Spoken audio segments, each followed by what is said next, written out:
gente, ¿qué tal? ¿Cómo estamos? Estamos aquí con el gran Jim. Ahora explicaré un poquito qué ha pasado. Pero bueno, este fin de semana hemos estado hablando un montón, jugando un montón, han pasado muchas cosas. Tengo también un sorteito. Ahora veremos. Pero bueno, entrevista con uno de los jefos, bueno, el jefazo de Fantasy Flight Games. Hello, Jim. How are you? I'm great. How are you? I'm great too. The weather is nice. The Interosio was nice, right? Oh, it's great. It is amazing to see all the super passionate fans come out to play and just kind of hang out. It's incredible. What a great event. Yesterday at the presentation, the Game Genie guy who is called Adrian, Adrian Alonso. Adrian Alonso, he introduced you like the boss of Fantasy Flight Games. Mhm. What does it mean? I mean, what is your job inside of in Fantasy Flight Games? Sure. Yeah. So my job is I'm the head of studio. So it means that I kind of guide the business decisions around Fantasy Flights in terms of the products we're making, the direction we're taking, our game lines, the different games that we decide to pursue, things like all of those kind of like bigger level decisions, which is not where I was a year ago. So it's been a new role that I've taken on since August.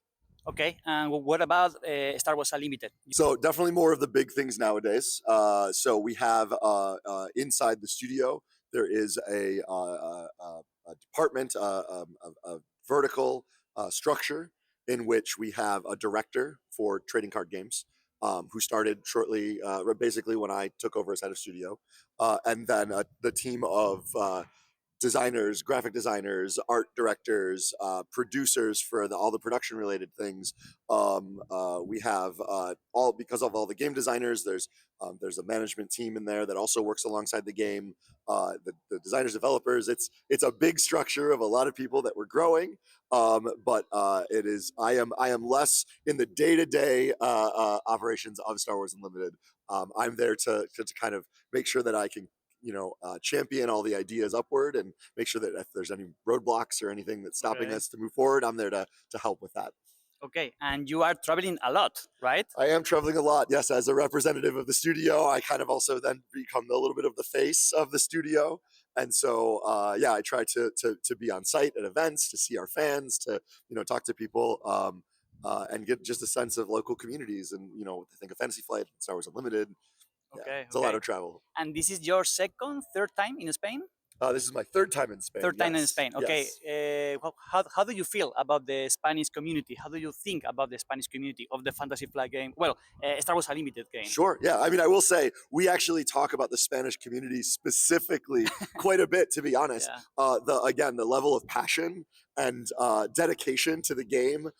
We watch a lot of social media channels globally because we have team members as part of Asmodee and all sorts of parts of the world, and we have a local team here in Spain who is keeping us up to date.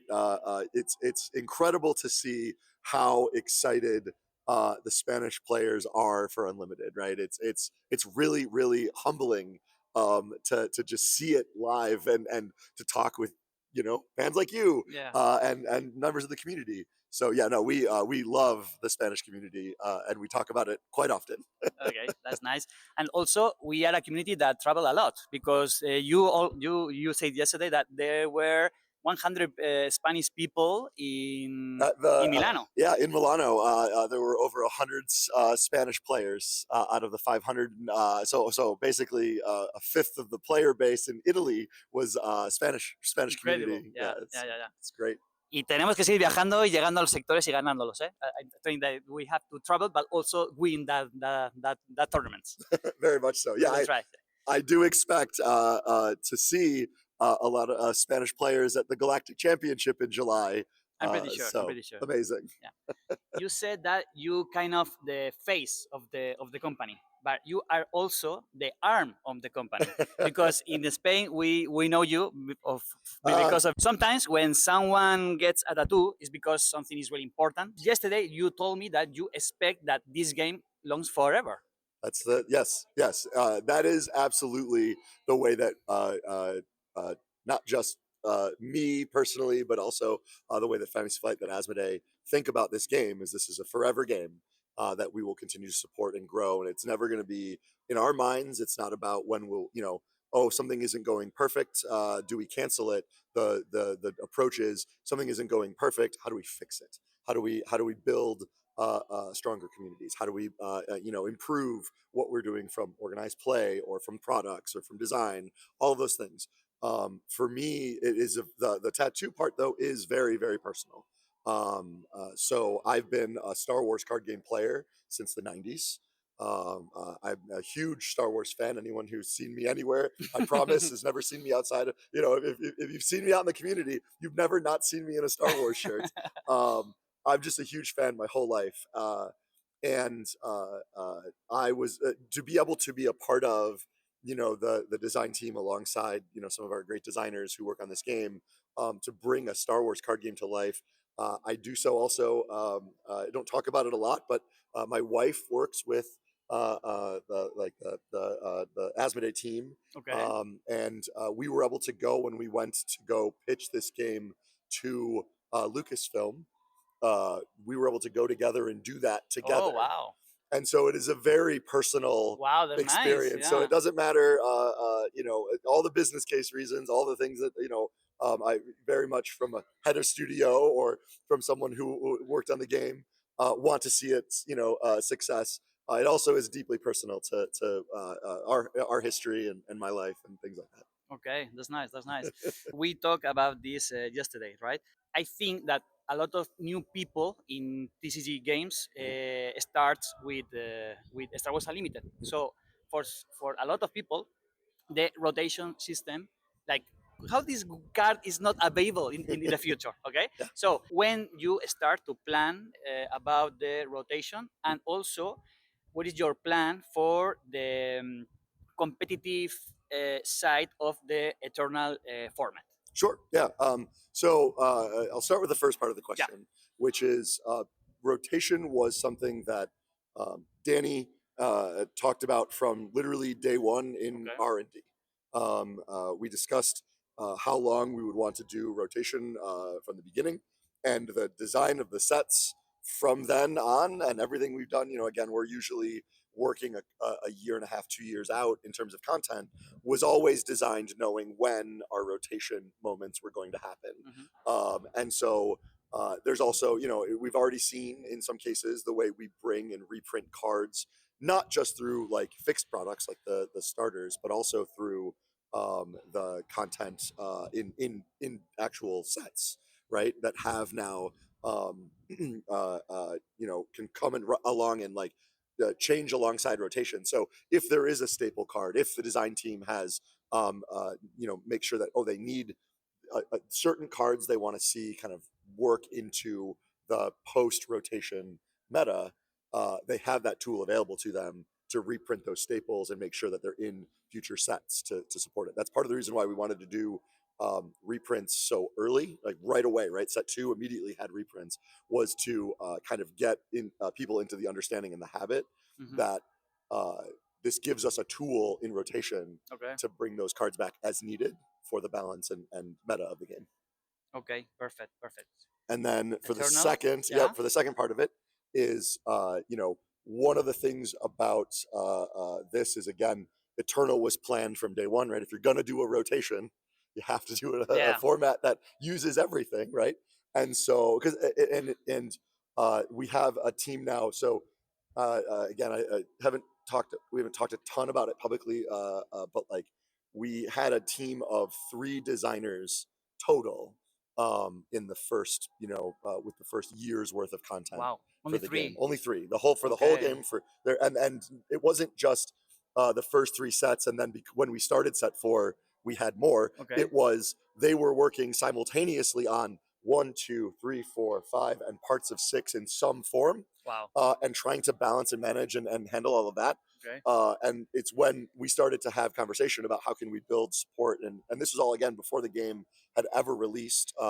In some cases, actually, in this case, it was before the game had even been announced, Okay. and we had made the decision that we needed to kind of increase the team size and get more support, particularly from a designer perspective. And so that's where we brought in. And if anyone's tuning into live streams, you see some of the other designers that have come along the way. But even they've been there for the public since the beginning, but they really came in when before set 4 was finished, and so they were able to start learning and crafting and helping design and balance and test stuff for Jump to Lightspeed and beyond.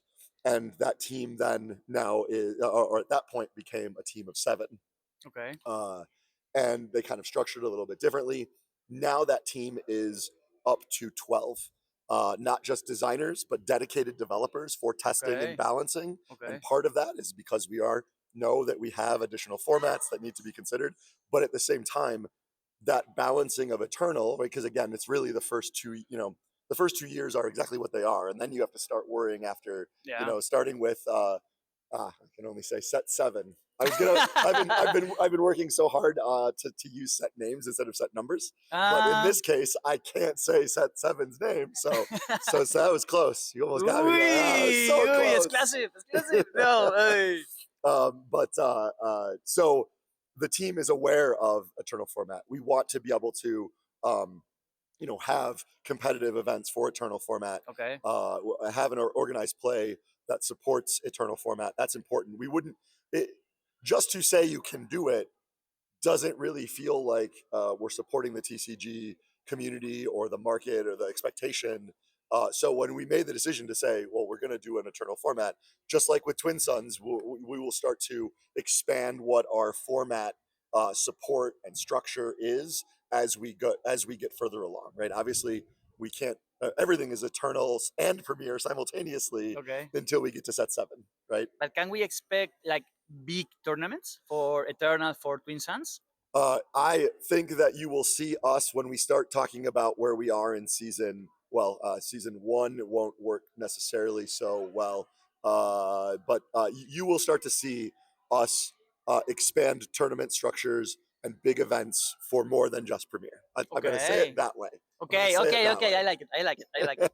That's good because in Spain, I think that people love Twin Suns. Like there are a lot of people like they are asking to the shops like we want Twin Suns tournament. We want Twin Suns event. So Sure. I think that will be a very good news. No? Well, for people. And I think something that I pointed out yesterday at the presentation, I just very subtly was, we created a whole logo for Twin Suns, right? It's not just that means a lot, yeah. Yeah, it wasn't just Twin Suns as like a title, like Twin Suns playmat, or the products that GameGenic made don't just have a generic Twin Suns attached to the box. It's a literal logo, and that's there's a reason for that.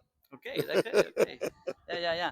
Okay, I will try to get an exclusive. I have like 3 more questions. Uh-oh. First one is, have you seen Carbonite for set 5? I have absolutely seen Carbonite for set 5. So tell me something about that. So They are gorgeous? Did you like the Carbonite for set 4? Yeah.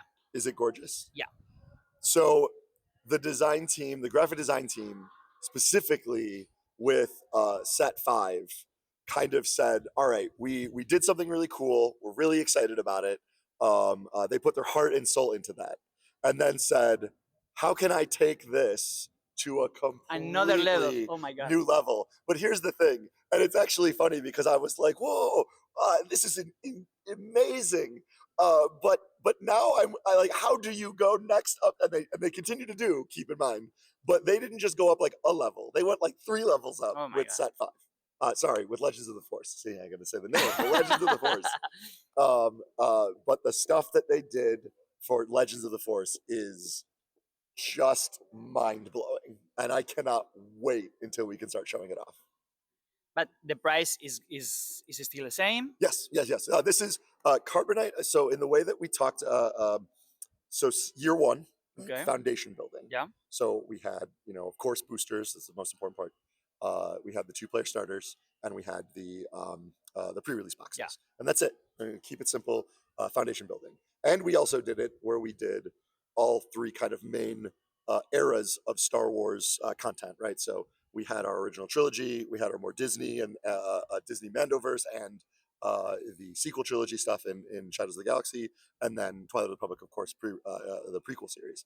And And so everything about that year was making sure that we touched a little bit of each of the audiences, had an entry point for everybody, and foundationally built what will be always the way we bring our products out set wise, for the most part. Right. The one change we made in year two now is we split those 2 player starters Spotlight. into the spotlight decks, which are a little less starter like. Which is why Intro Battle Hoth was a thing that we're doing because we knew we wanted to find a way to bring in new players to the game. And then, of course, the Carbonite Edition. And Carbonite Edition is intended to be now every set going forward, always have a Carbonite Edition alongside of it. We originally planned it for set one in our early kind Okay. of product mapping, and then decided, no, that's not. It's a, we talk about connect, collect, compete. It definitely fills one of the pillars of our C3OP, but we felt that it still was a little bit beyond foundational. Yeah. So Okay. Okay. Okay. I need to see it because yeah, it's Legends of the Force. So we expect Force people on the absolutely. in the Carbonite. I mean, you could Qui-Gon Jinn, you could make an assumption that there would be a lot of Force users like who were legendary. Qui-Gon Jinn. I would say Qui-Gon Jinn is fairly legendary in the galaxy of Star Wars, right? I mean, trained by Count Dooku, trained Obi-Wan Kenobi, who trained Okay. Anakin Skywalker, who trained Ahsoka Tano. I mean, this is It's a key character. Yeah. absolutely. Like a blind Kanan. I mean, these are wonderful characters that could or could not, I cannot Okay. confirm or deny, show up in a set called Legends of the Force. That's Okay. Okay. it's Okay. absolutely Okay. a possibility. Okay. I keep trying. I keep trying. So Just trying very hard. I appreciate it. what about you were talking about the Disney era? Okay, so I asked you this like 2 days ago. I don't know. What about Skeleton Crew? What about the Acolyte? Yeah. How long until they come to the game? Like 1 year, 2 years, 3 years? You don't know. I mean, the best thing about when we sit down to build an unlimited set and we start looking at some of the thematic ways we can bring things in and what are some of the characters that just feel like they fit really well. The great thing is we always have access to all of the stuff that's available for the game, and so it's so hard to pick all the characters we want all the time. And we also work, I mean, again, because we work so far ahead and we don't often know how much knowledge we don't have kind of foreknowledge of things happening. We kind of find out as the fans do. So then it becomes how quickly can Tyler Parrott write an art brief to get something into the game and have something mechanically make sense to the character, because right, we want to blend those two things of theme and mechanics. But it, I'm often surprised at Okay. when those things can appear. The team does a great job of finding the right time and place to bring them out. Okay, okay, perfect. And the last question, we've seen some mechanics that just came for one set, like Smuggle. No, we didn't see any other card that have Smuggle on the card. Sure. We expect Smuggle in the future, and also piloting. Also, I don't know. It's just one set mechanic, or maybe we can expect it in the future. Sure. So this is definitely something that's better answered if you can start chatting with one Yeah. of the designers. But what I can say is this, because a lot of these things, especially some of these mechanics, we even are indeed early on in the game, right? Piloting of we made a game in which there is a ground arena and a space arena. Piloting was absolutely in its original core design. Yeah. We chose when would be the best time to bring it out and make sure that it felt like it had its own space to be present. From my understanding, the team's vision for mechanical design, mechanics specifically that are set based, these are great ways for us to see and interact with how well those things are, how big we want to take them, can be really dependent as we build upon the sets further and further, because by keeping them isolated in the beginning, when new sets come out. One of the original philosophies, again, that the team has evolved a lot of these ideas from when I was working on the game. Okay. But some of those early conversations were very much if we bring out a new mechanic and we can kind of look at it, how it does, and we can focus on it, it allows us to evaluate how well is it received, how much is it making the game too complicated, is it particularly does it kind of break the way the game fundamentally works if we made it a core mechanic, right? And so there's always going to be from some of these set specific things that probably make their way into future sets and future content because they've been well received. They interact with the kind of core mechanics well. They don't break anything egregiously or make it so overly complicated that new players getting in might think it's too hard to kind of understand. But we want to do so with care, so as to not break what the vision for the game is. So right now you see a lot of these ideas that were, again, year one, and we're right now only one set into year two, that foundationally change a little bit of the way we think about the mechanics. But I think you'll see some stuff start threading together more and start coming together where, I wouldn't be surprised to see new mechanics show up in the future. But there's always places where sets want to go into a direction, Okay. and we want to really make sure that because it's still, at the end of the day, we could have made a TCG with any brand. We've chosen to make a TCG with a Star Wars brand, Okay. and we're fortunate to be able to work with that brand. And the idea that we've always kind of approached it with is, how do we merge theme and mechanics in a way that feel really satisfying? Perfect. I think you'll appreciate that in the Yeah. future. Absolutely, yeah. And the last one, I promise. No worries. Your favorite leader, it's already in play, or it comes in the future? I have a follow-up question back first. Favorite mechanical leader to play as a mechanic, Okay. or favorite leader as Yeah. character that I'm excited to see as a leader in Star Wars Unlimited? Mechanical. Mechanical? Okay. It's already in play. It's already in the game. I think it's super funny. Now that I actually stop and think about that question, technically, both have not released yet. Both have not released yet, though. I believe, unless they move some of these characters, again, when you design a set, you start with a bunch of characters, and then you slot in the ones that make the most sense together. So sometimes characters move from set to set because of that. I believe the answer to both of those is actually within Legends of the Force. Okay, and the name is? So close. That was really good. Okay, we are two here in front of the camera, but someone over there told something about tournament. Do you want to come here? Yeah, I can give you the mic, and you can just yeah. Okay. So yesterday you said something about a huge. Yeah, you said something about this guy is organizing a really huge tournament. Maybe something to the audience. When, how many people, why, Where? where? In Madrid, Spain. Madrid, Spain. Maximum players. Oh, you want me to say maximum players? Yeah, around 1,500 to 2,000 maximum. Depends on the community, of course. Okay, that's a lot. Yeah. So what I just heard is that we need the Spanish community to come out strong Absolutely. in Q4. Q4. Between the end of October, middle of October, November, we are thinking about Because set final. 6 comes out in November, right? Yes. So before, or maybe at the beginning. Secrets of Power. That's it. Secrets of Power. Sorry. You can say that. Okay. Because the number 7 is called? No. Set 7. Set 7. Very thematic.